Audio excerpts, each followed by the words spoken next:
All right, welcome everyone. We're Semblance of Sanity. I'm Caleb. I'm Jacob. And we're here for Bunny Girl Senpai, Season episode 4. 1, episode 4. Right, yes, that's right, we're doing that. Yeah. But Mai's problem has been resolved, and Sakata eventually got sleeping pills slipped to him by Mai, but then he awoke and he remembered her and then he declared his love. Declared his love to the entire school. And they all noticed her. They all saw her. They all remember her. Oh! And Futaba, you really came in clutch. Thank you. Yes. Thank you for giving us the very helpful knowledge of the world as it is. Or as it isn't. Who knows? Theoretically. Yeah. It's, is it like that or isn't it? It doesn't. Anyways. I don't really know. I'm not watching the show right now, so it could be. Well, it's that is an excellent question. But Sakata got the whole thing of, hey, keep telling me that you love me every day for a month, and then at the end of that month we'll revisit things. Yeah. But we've got whatever comes next here, and there was a little bit of a tease in the previous episode. Yes. It seems to be focused on the girl that I was not as big of a fan of when she showed up and was just like, you know? Yeah. So let's see how we empathize with her and her situation. Indeed. So, y'all, without further ado, let's get into this. All right, everyone, now be sure to go check out the reaction portion of the video in the description below, then come back here for the discussion.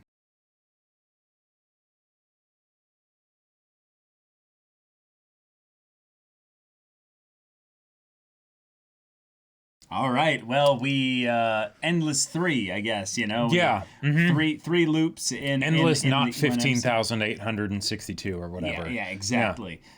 And it was quite easy for him to determine what was the odd link out. We already knew it was going to be because the arc is going to be focused on Koga. But the details as to what exactly her problem is a little bit up in the air. Now, right, because it's a bit more complicated than just, I don't want this boy to confess his love to me. Yeah, it's also not the I don't want to be lonely, and then thus it's not only the I don't want other people to look down on me. It's that she's experienced this in some way in the past, and when she experienced it in the past, it was painful, right? And she doesn't want to go through it again. So she loops things so that she can get it eventually in a place where she likes it. Yeah, which is a good ending where she can lie about a relationship that doesn't exist, and then make her way through the problems time-wise, essentially skip past it. Yep. And then, it'll magically just go away. Yeah. Right. Going through a ridiculous amount of effort in order to maintain a lie, rather than go through the potentially much smaller effort to just clear up a misunderstanding. Right. Which is exactly what they did with Futaba when Sakata was talking to her and he's like, why don't you just tell him that you like him? It's like, that makes way too much sense. Right. And it was like, it was just one of those like lines that was delivered so quickly after his question with such just defeat in her voice. Matter of fact, confident, and just despairingly despairingly delivered. So I understand what the themes I think they're getting at are, is that, hey, sometimes the solution is right in front of you. Yep. But there are ways in which it could be painful and go in directions that you're not okay with. Because we're human beings, and to say that we are logical first and foremost is horseshit. Yeah, but also there are times when the obvious answer to an outsider isn't actually so obvious to us, even when it's stated as obvious. And then we can agree that it might be the obvious answer. It's just that it might not be the best answer. It's like, sure, but that's not the best way to do this. And it's like, yes. The best way would be to just not have a problem at all. Right, yeah. Yeah, but we can't just go back in time and change the present, right? I love how just up front it was of just like, all right, we're doing a time loop. Here we go. Girl Who Leapt Through Time and Endless Eight all rolled into one. Like it's, yep, let's go. Let's do this. Start off with a baseball game and like, and it was a soccer game, but that's right. That's right. Yeah, the Endless Eight comparisons were ridiculously like obvious. A ball game that your little sister is watching with the cat on the couch, as you wake up. Yeah. Yeah, that was oh boy. That was perfect. It was a nice little nod. Mm-hmm. And in a lot of ways, they basically said, don't worry, this is going to be over rather quickly. Except it might not be. Because what might be happening here is that they're going to have another point where things will start looping if she gets into a problem that's even worse than the previous one. Right, because she's able to keep up with the complications of what she's doing in order to keep the lie going right now. But what happens if she gets to the point where it starts unraveling? Right. Yep. Hence the whole Girl Who Leapt Through Time thing too. Yeah. So both, by the way, Girl Who Leapt Through Time, really fun time travel movie from a while back. And if you want to know why we keep talking about this Endless Eight thing, then go watch Haruhi Suzumiya. Yeah, The Melancholy of Haruhi Suzumiya. It's got a rather legendary arc for how it deals with time loops. But here, we got some adorable, wonderful stuff with Mai and Sakata, which then was erased, curses, and then foiled again. Yep. And damn it. I love how like Sakata responded to it, because he's like, okay, well this sucks. All right, well we're here. Okay, I'll cut past all the stuff, all the banter and everything, and just get right down to it, because time loop, whatever. Yeah, that was on the second time though. Yes, right. But on the third time, it's just gone. He's like, nope. Oh no, Kaeda, pinch me. Yeah. Okay. Like, this is a problem. I half expected him to just be like, fun, and they cut the line like to censor him and transition to another scene or point of view. And all the conversations with Futaba of like, hey Futaba, time loop stuff. Wait, what are you talking about? Okay, you're building getting a time dressed. machine. Can I hang up now? Yeah.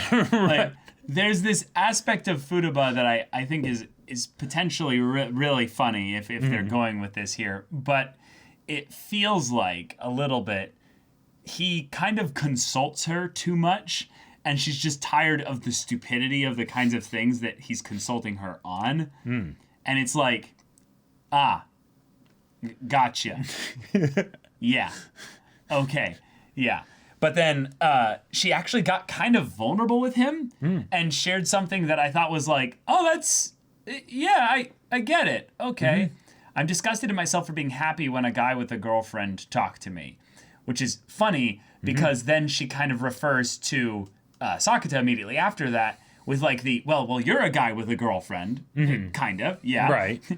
Even though apparently something happened or whatever, Yeah. But she says, meanwhile, when you talk to me, it only makes my skin crawl. It's like, whoa, wait.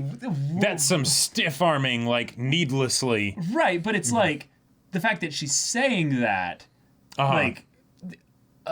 okay, but then she says, I get the feeling I'm getting worse and worse. I was thinking like, oh shoot, are we like setting up like Futaba? Right, like, is it like surprise? Is it not actually about what's her name? Koga? Koga is just the one who's also aware. Like she's a red herring or something, and it's actually Futaba. Yeah. Well, maybe not. But then he's just kind of giving the matter of fact, like, well, you should clear things up before they get any worse. And I thought this was kind of a cool thing. It's like, tell him how you feel and have him reject you. But then she says, but what if that turns me into Laplace's demon too? Like, which I love because it's but what if a time loop starts when I tell him? Like, just say that again slower. Right. Like you're the one that's constantly talking about how the puberty syndrome thing is laughable shit, and just ridiculous. But then she drops this, and I'm like, wait, is it? Could you? What?